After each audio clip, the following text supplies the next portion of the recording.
emissions. Nicola, thanks for being with us. It's quite a rare admission, this, isn't it? A big organisation saying, look, we've tried, but we've failed for now. I think this is just a sign of the business's approach to sustainability and its maturity. You know, we work with lots of large business on sustainability for over 10 years now, and in that time we've seen a huge shift from when it was acceptable for marketing departments to be developing their sustainability strategies to now deep experts on sustainability and ESG who are science-based working out these strategies, and sometimes they need to change them as the science improves and actually finding that actually something's not working and what can we do better.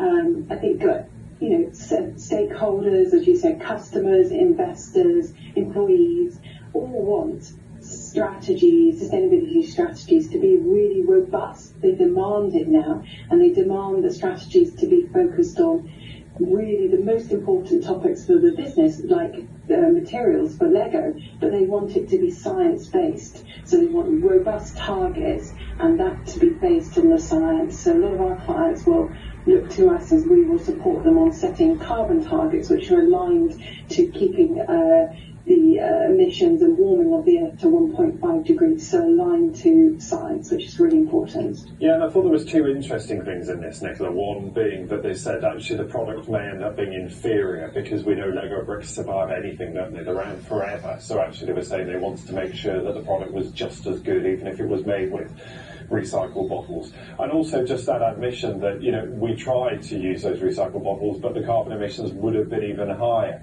And that sort of raises the question about whether recycled materials are always the answer, because in some cases like this, they're not, are they?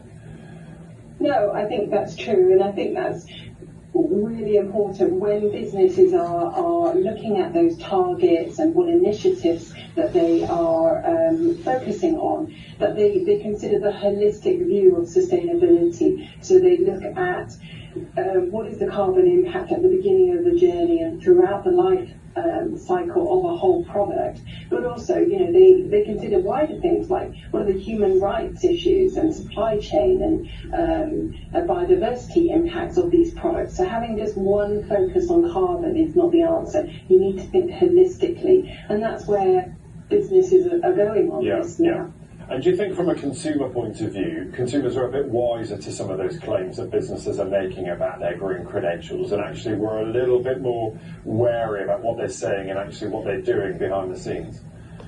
Absolutely. Companies cannot risk greenwashing. You know, customers and consumers will snip it out at 10 paces. But also, I think you've got really strong regulation and guidance coming through on this from the EU and the Green Claims Code in the UK.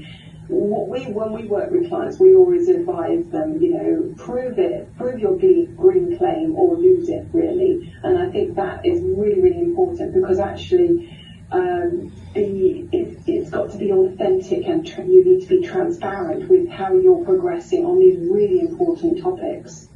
Nicola, thank you for being with us. It's really interesting to hear your thoughts there. That's Nicola Stopps there, the Chief Executive and Founder of Simply Sustainable. Thank you.